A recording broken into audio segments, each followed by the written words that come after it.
So guys, that Time to Kill 2.0 update's been out for a bit, and most of the weapons are feeling deadlier and more effective at doing what they need to do. Quite a lot of the guns feel better because of this, and I guess a few of them might even seem a tad worse, probably down to the others feeling more dangerous. But after doing a load of testing and just messing around with the guns from the different classes for a few days, there's a few weapons in particular that I'd definitely suggest you go back and try if you haven't already, because some of them now are absolute monsters.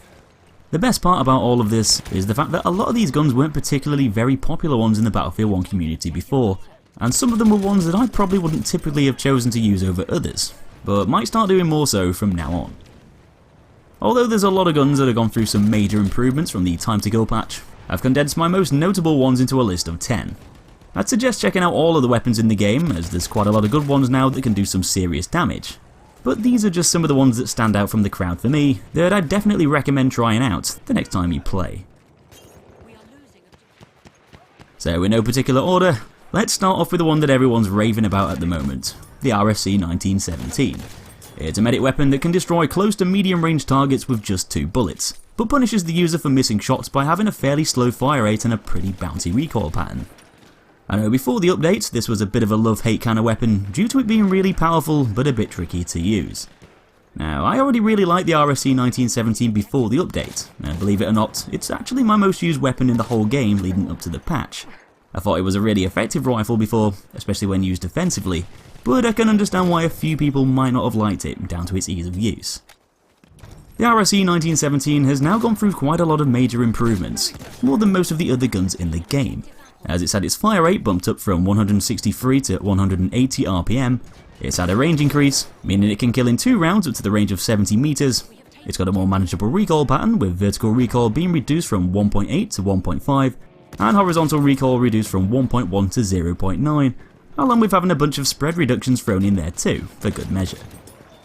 Whether these alterations have made the RFC into an overpowered god gun is debatable, but it's definitely more effective and easier to use than it ever was before, which would make it a much more dependable rifle to use for the average player. It's still going to punish you for missed shots, and it's still not going to be quite as effective for long range takedowns, but as someone who really enjoyed using the RFC before, these changes have made an otherwise pretty good gun into an absolute wrecking machine. And if you're one of those guys that hated the rifle before the update, then I'd suggest going back and trying it again now. You might be pleasantly surprised. Now the Lewis gun, in my eyes, has always been a pretty well-rounded weapon for the support class, as it's got a decent ammo capacity, steady but not too sluggish fire rate, along with a very manageable and controllable recoil pattern. But just like with quite a lot of the support LMGs before the patch, it often seemed to take forever to bring targets down, due to its lengthy kill times and low damage output at range. Well, now Time to Kill 2.0 has come along and bumped up those damage figures by quite a bit, allowing the gun to kill in just 4 to 5 bullets. Though the gun's also got a slower ADS time, along with a slightly higher amount of horizontal recoil and spread, just to compensate for that higher damage to make it less brutal against long-range targets. But with that said, the higher recoil and spread doesn't seem to massively reduce the weapon's effectiveness, as it's still quite easy to deal with, especially when compared to some of the other LMGs. And if you tap fire with the low weight variant or use the bipod, then this helps to increase that accuracy and allow you to take on players at longer ranges very easily. Because the gun is now capable of killing in less bullets, this also allows you to take advantage of those 47 round magazines, killing multiple enemies quickly and consecutively without interruption, and the gun feels a lot more usable now than it ever did before. For similar reasons to the Lewis gun, the SMG 0818 has never really been a go-to option for most players, down to its inability to kill targets quickly and reliably, and the fact that the SMG 0818 is an assault weapon designed for close range combat and attacking the enemy head on, and the weapon's slow kill times often went against its purpose in the game as being an offensive assault gun. Although it's a very accurate weapon with a massive ammo capacity, it usually felt like you were at a disadvantage in most gunfights, due to most of the other weapons like the Automatico and Hellriegel just being much deadlier and more effective weapons for fulfilling the assault role, especially with the SMG 0818 often feeling like a bit of a pea shooter in comparison. Since the patch came along, the damage has been increased, allowing it to generally kill in less bullets, and there's now a much shorter difference in kill times between the faster and slower firing guns. Meaning although the 0818 might often take longer to kill than the other assault weapons, it can still do so now a lot faster than before, letting you take on players head on with more success and come out of more gunfights alive. Just so long as your aim is on point, of course. And the best part is, it's still got a very accurate recoil pattern, despite its vertical recoil being increased from 0.2 to 0.24, which isn't really a hell of a lot. so you should be able to take on targets at medium ranges easier than the faster firing guns, giving you an edge in longer range battles and letting you put that massive 80 round clip to good use.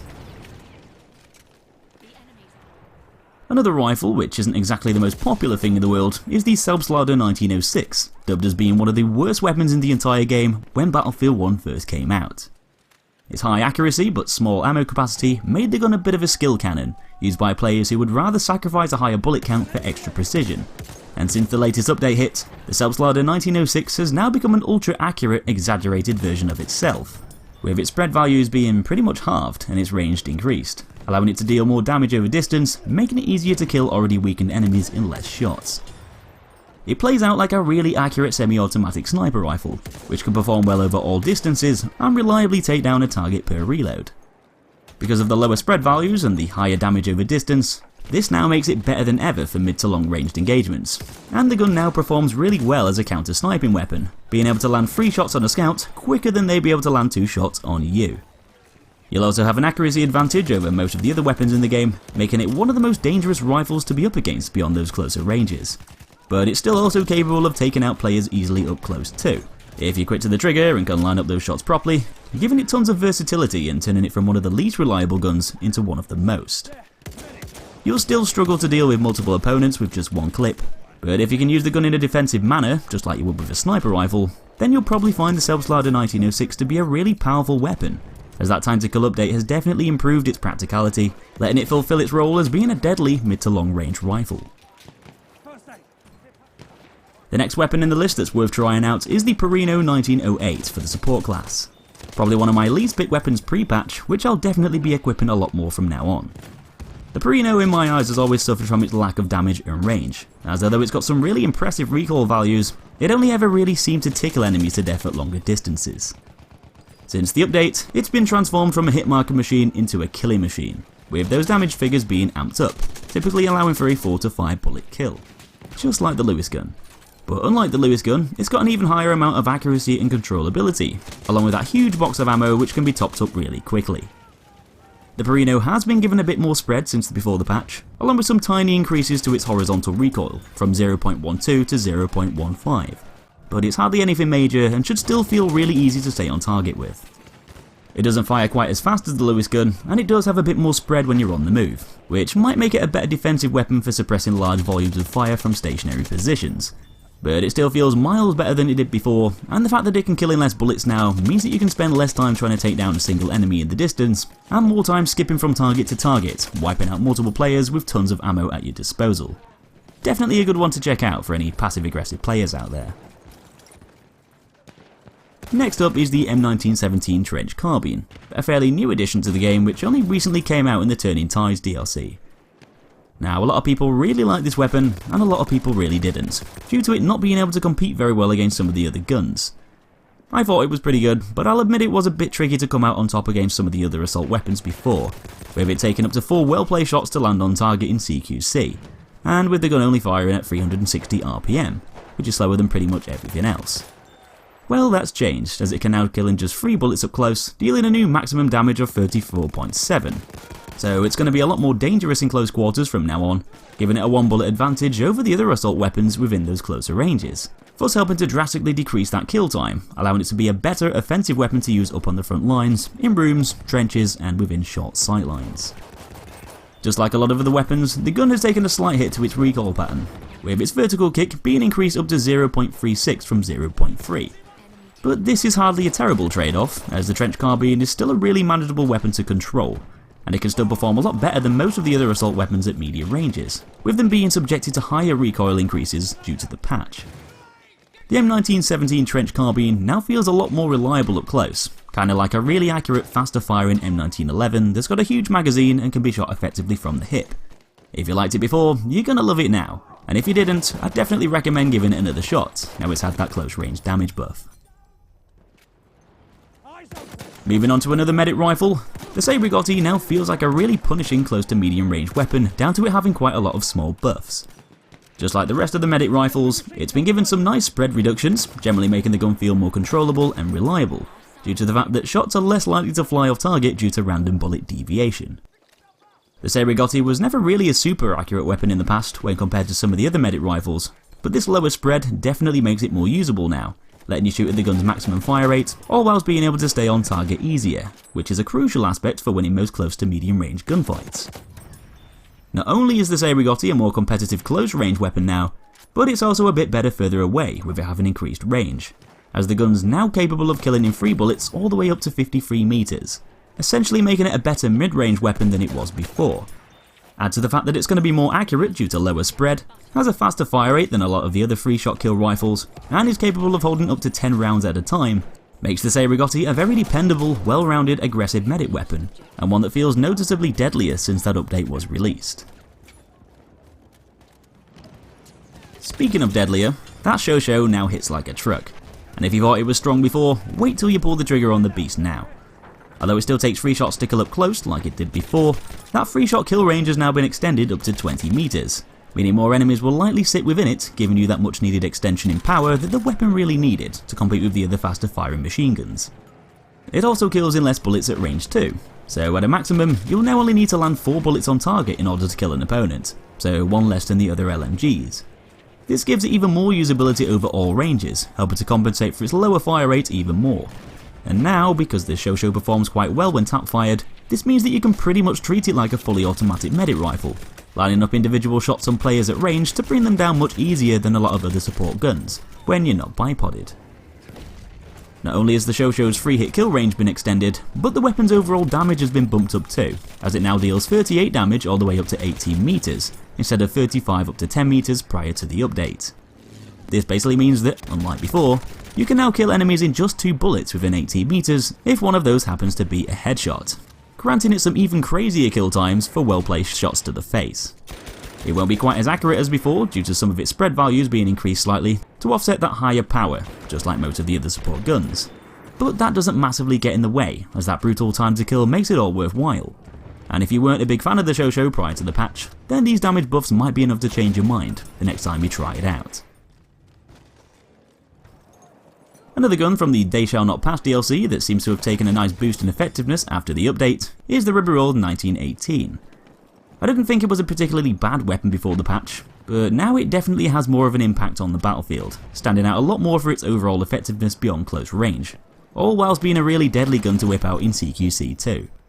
The gun now kills in 1 less bullet than it did before, and because it's such a versatile weapon with its slower than average first shot multiplier, higher than average muzzle velocity, and low horizontal recoil, generally means that it can perform a lot better over distance than the other SMGs, just like it could before. But because it only takes up to 6 bullets max to drop another player now, this increases its effectiveness even further, benefiting you with some really punishing kill times over close to medium ranges, and even at long distances too, with the addition of that bipod.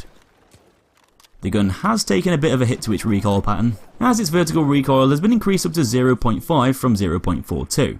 so you're probably going to have to fire in shorter bursts to stay on target against players a bit further away. But in the grand scheme of things, the Ribeyrolles has become a much more powerful and dangerous weapon to be up against, offering the user with some extra damage, which goes a long way for a gun that can fully utilise it over longer ranges. So last up on the list is the Autoloading 8. Another medic weapon that's often left on the shelf, but now seems to feel a lot more viable than it did before. The Autoloading 8.35 variants have always been risk-reward skill cannons that punish you for missing due to their small ammo capacities, but can deliver lots of damage quickly and accurately when you're on target. Now the patch has significantly improved its reliability by extending the weapon's 3-hit kill range all the way out to 70 meters. So in most gunfights over close to medium distances, the .35 variants are going to be on par with the other rifles. It's only if you're taking on a long range target when that damage drops down enough for it to be a 4-bullet kill. Along with having a range buff, the gun's had its spread increase values slashed in half, meaning more shots are likely to land on target when you fire at the gun's maximum fire rate. And it's also had a bunch of other alterations to spread, which generally make the gun seem a bit easier to use. These improvements definitely make the gun feel a lot more effective, as you'll be able to utilise that quicker than average fire rate better now and drop targets further away than before. You'll still have to contend with those small clips, and there's still more pressure to land shots than other rifles, but it now offers some stronger benefits and gives players with a good aim more reason to use it.